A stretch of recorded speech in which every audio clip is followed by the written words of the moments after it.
Assalamu alaikum wa rahmatullahi wa barakatuh. Bienvenue sur la chaîne Lumière du Dhikr, un espace où nous cherchons à éveiller nos cœurs, à purifier nos âmes et à marcher vers Allah avec sincérité. Avant de commencer, je vous invite à vous abonner à cette chaîne. Chaque rappel est une lumière, et peut-être qu'une seule de ces lumières changera votre vie pour toujours. Aujourd'hui, nous allons parler d'une sourate particulière, une sourate que beaucoup connaissent, mais dont peu mesurent la puissance. Celui qui la récite sincèrement, Allah apaise ses angoisses, soulage ses épreuves et lui ouvre des portes qu'il n'imaginait pas. Cette sourate, c'est sourate al-Fatiha. On l'appelle al-Kitab, la mère du livre. Elle est le commencement, l'essence, le cœur même de la révélation.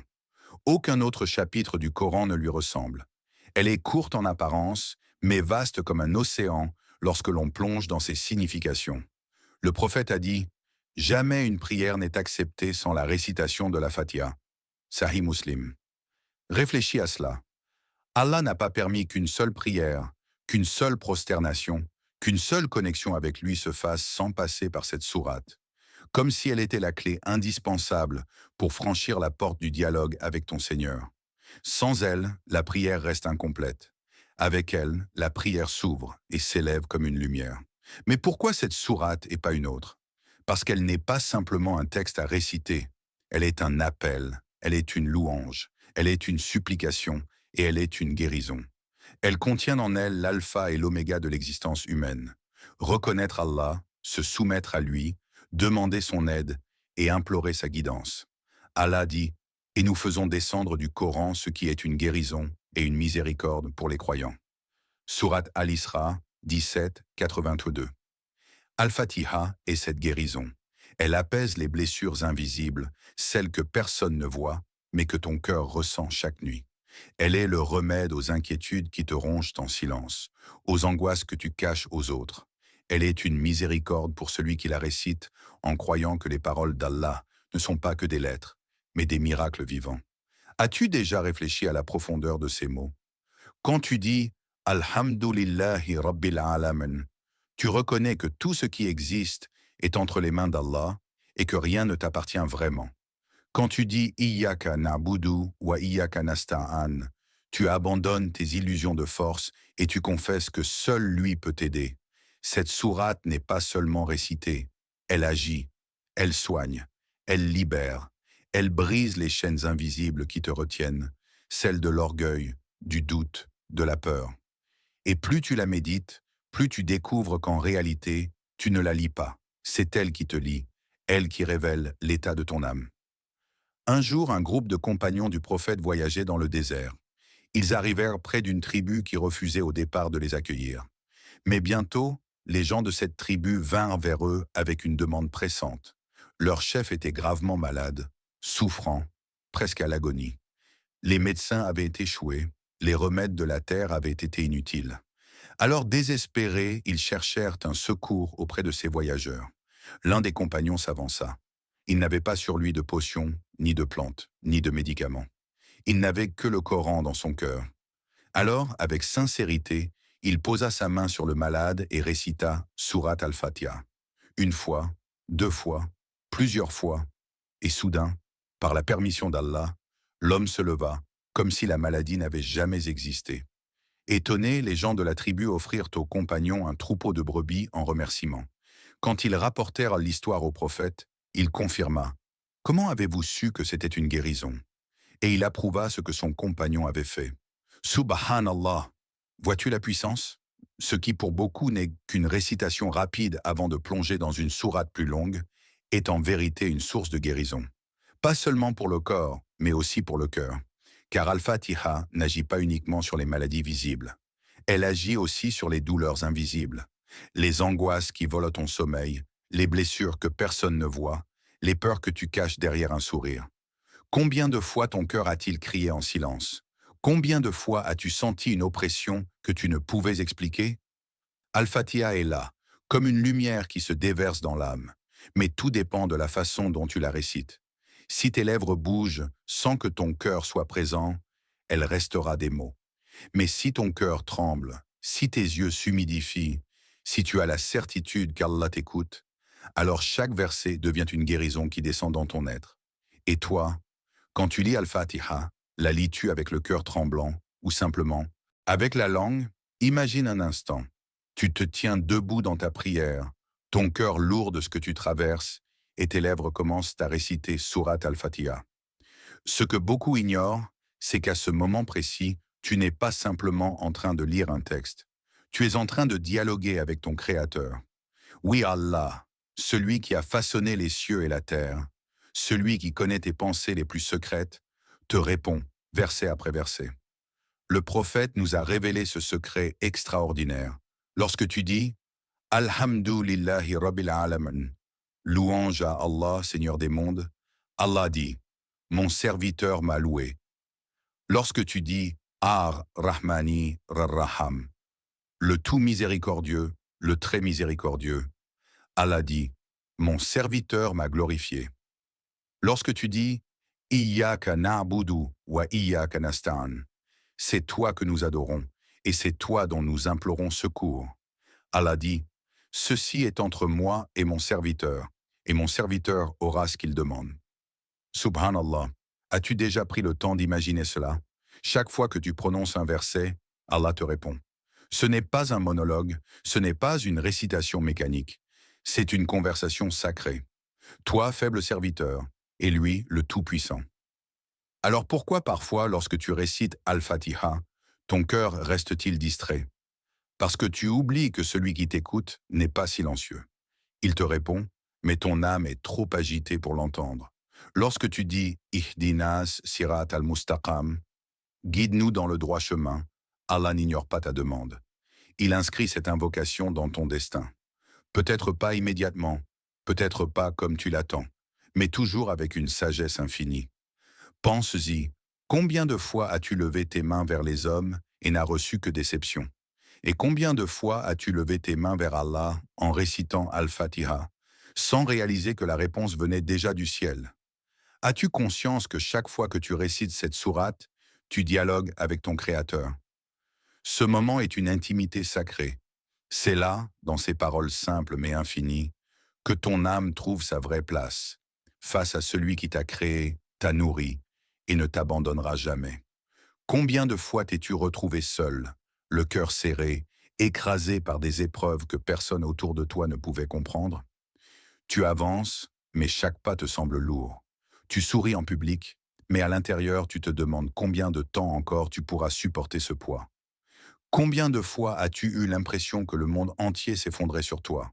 Ces moments-là, nous les connaissons tous. Et dans ces instants, l'âme cherche désespérément une clé, une issue, une lumière capable de briser l'obscurité. Cette clé, elle est là, entre tes mains, Surat Al-Fatiha. Le prophète l'a appelée la clé de la prière et la clé de la guérison. Ce n'est pas une simple appellation, c'est un rappel puissant. Tout commence par elle, et tout s'ouvre grâce à elle. Sans Al-Fatiha, ta prière ne peut s'élever. Avec elle, tes supplications traversent les cieux. Essaie un instant de réciter cette sourate, non pas comme une habitude, mais comme si c'était la toute première fois. Ferme tes yeux, vide ton cœur de tout ce qui t'encombre, et prononce chaque mot comme une confession, comme un cri venant de ton âme. Tu verras qu'une lourdeur disparaît, qu'une énergie nouvelle circule en toi. Allah te rappelle dans le Coran. Et quiconque place sa confiance en Allah, il lui suffit. Surat At-Talaq 65.3. Alors pourquoi doutes-tu encore? Pourquoi cherches-tu dans ce monde des solutions qui t'échappent, alors que la solution est déjà en toi, dans cette sourate que tu récites chaque jour? Ne laisse pas ton épreuve devenir une prison. Transforme-la en tremplin. Récite Al-Fatiha comme une arme, comme une protection, comme une lumière. Chaque fois que tu la prononces avec foi, tu frappes ton problème à sa racine. Chaque fois que tu la vis avec sincérité, tu invites Allah à prendre en charge ton fardeau. Et quand Allah prend en charge ton problème, dis-moi, qui peut s'opposer à lui? Frère, sœur, pourquoi abandonnes-tu le remède alors qu'il est déjà dans tes mains? Pourquoi laisses-tu ton cœur courir derrière 1000 solutions éphémères, alors que la véritable guérison se trouve dans ce livre qui ne quitte jamais ta maison? Pourquoi crois-tu que ton âme trouvera la paix dans les distractions de ce monde, alors qu'Allah t'a offert dans le Coran des trésors capables d'apaiser chaque douleur? N'as-tu pas remarqué que plus tu cherches ailleurs, plus ton fardeau s'alourdit, et que plus tu retournes vers Allah, plus ton cœur se libère? Regarde-toi, tu as récité Al-Fatiha tant de fois dans ta vie.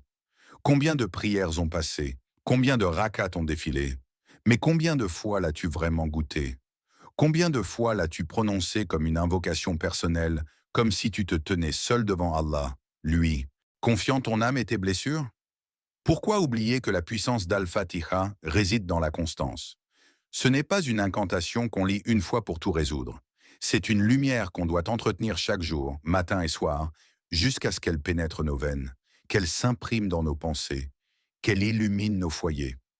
Lis-la sur toi quand tu sens le poids de l'angoisse. Lis-la sur tes enfants quand tu veux les protéger du mal. Lis-la dans ta maison pour qu'elle devienne un lieu de paix, un refuge contre les ténèbres invisibles. Et regarde comment l'atmosphère change. Regarde comment les cœurs s'apaisent, comment les regards deviennent plus doux, comment les âmes retrouvent de la sérénité. As-tu déjà essayé d'expérimenter cela avec régularité? Pas seulement une fois, pas seulement quand tu te sens accablé, mais avec constance. Imagine réciter Al-Fatiha chaque matin avant de commencer ta journée, chaque soir avant de fermer les yeux. Crois-tu qu'Allah laisserait tes efforts sans réponse? Non, il a promis. Souvenez-vous de moi, je me souviendrai de vous. Sourate Al-Baqarah 252. Alors pourquoi hésites-tu? Pourquoi attendre que la douleur soit insupportable avant de tendre la main vers le remède? La guérison est déjà là, dans tes lèvres, dans ton cœur, dans ce Coran que tu possèdes. Il y a des hommes et des femmes qui, au plus profond de la détresse, ont découvert dans Al-Fatiha une lumière que rien d'autre ne pouvait leur donner. Certains étaient écrasés par leurs dettes, incapables de respirer à cause du poids des créanciers. Ils ont récité cette sourate avec des larmes aux yeux, et Allah leur a ouvert une porte de subsistance qu'ils n'imaginaient pas. D'autres, rongés par la maladie, affaiblis dans leur corps et dans leur esprit, ont récité Al-Fatiha comme une médecine divine, et leur guérison est venue, parfois lente, parfois soudaine, mais toujours accompagnée de paix intérieure. Et combien de cœurs brisés, submergés par la tristesse et la solitude, ont retrouvé la sérénité en répétant ces paroles qu'Allah lui-même a enseignées. Car Allah nous le promet, « Invoquez-moi, je vous répondrai ». Sourate Ghafir 40-60. Ne doute jamais, frère, sœur, même si tu ne vois pas encore les résultats, chaque récitation d'Al-Fatiha est une clé qui ouvre une porte cachée, une clé qui efface un problème sans que tu comprennes comment, une clé qui t'approche du Seigneur, qui ne déçoit jamais. Al-Fatiha n'est pas seulement une sourate, c'est une conversation intime avec celui qui détient toutes les solutions. Ferme les yeux un instant, respire profondément, sens ton cœur battre, ce cœur qui porte tant de fardeaux invisibles, les dettes, les peurs, les blessures du passé, les regrets silencieux. Tout cela pèse sur ton âme plus que tu ne l'imagines. Maintenant, imagine qu'un souffle divin passe à travers toi, qu'une main invisible retire ses poids un à un, que ton cœur redevienne léger, comme si tu n'avais jamais connu ces chaînes. Imagine tes peurs disparaître, tes inquiétudes s'évanouir, et cette paix profonde qui commence à remplir chaque espace de ton être. Sens la tranquillité qui descend dans tes entrailles, le calme qui s'installe dans ta poitrine. Tout ce que tu croyais perdu, tout ce que tu croyais irrémédiable, se dissout dans la lumière d'Allah. Et maintenant, pose-toi cette question, sincèrement, sans détour. Es-tu prêt? Es-tu prêt à confier toutes tes inquiétudes à Allah, non pas en paroles superficielles, mais avec ton cœur, ton esprit et ton âme entièrement présents? Es-tu prêt à réciter Surat al-Fatiha avec amour, avec humilité, avec une certitude absolue que celui qui t'écoute est le créateur de l'univers, le maître de ton destin, le gardien de ton cœur? Quand tu prononces Alhamdulillahi Rabbil Alamin, ne dis pas seulement ces mots. Ressens la louange monter de ton cœur vers le ciel. Quand tu dis Ar-Rahmani Ar-Raham, laisse chaque syllabe réveiller ta conscience de la miséricorde infinie d'Allah. Cette miséricorde qui t'a toujours accompagné, même dans tes moments les plus sombres. Et quand tu dis Iyyaka na'budu wa iyyaka nasta'an, fais-le avec la conviction que ton Créateur t'écoute, qu'il t'entend et qu'il répondra selon sa sagesse et son amour parfait. Cette sourate est plus qu'un texte, plus qu'une récitation. Elle est un pont entre ton âme et Allah. Elle est un refuge quand le monde semble s'effondrer autour de toi. Elle est une lumière dans tes ténèbres personnelles. Alors prends ce moment, ici et maintenant, pour décider. Décide de placer ta confiance, ton espoir, ton cœur entre les mains d'Allah. Décide de réciter cette sourate avec une intention pure, un cœur tremblant et une certitude que la miséricorde d'Allah est plus proche de toi que ton propre souffle. Et lorsque tu ouvriras les yeux, fais-le avec la certitude qu'un changement subtil mais profond a commencé dans ton cœur. Mes chers frères et sœurs, alors que nous approchons de la fin de ce voyage spirituel, prenez un moment pour laisser ces paroles s'imprégner dans votre cœur. Chaque mot que nous avons partagé, chaque respiration silencieuse entre les phrases, chaque invocation était une lumière déposée sur votre âme. Sourate al-Fatiha, cette sourate que nous avons explorée ensemble, n'est pas simplement un texte que l'on récite par habitude.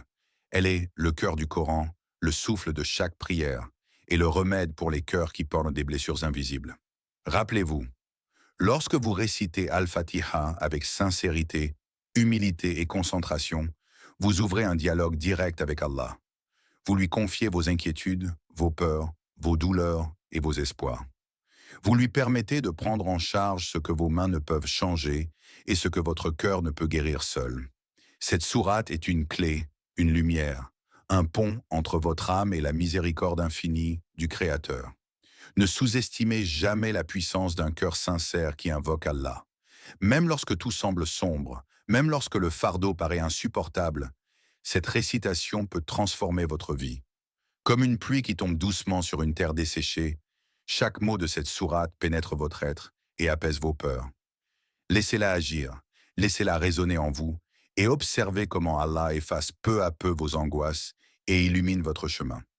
Je vous invite donc à continuer cette pratique chaque jour. Faites-en une habitude sacrée, non par obligation, mais par amour pour votre Seigneur et par désir de purifier votre cœur. Souvenez-vous que chaque récitation est une conversation intime, une source de guérison et un rappel constant que vous n'êtes jamais seul. Je vous remercie du fond du cœur d'avoir suivi cette vidéo jusqu'au bout. Votre présence, votre écoute attentive, votre volonté de vous rapprocher d'Allah sont déjà une forme d'adoration. Puisse Allah illuminer vos cœurs, apaiser vos vies, ouvrir vos portes et vous accorder ses bénédictions infinies dans ce monde et dans l'au-delà. Assalamu alaikum wa rahmatullahi wa barakatuh.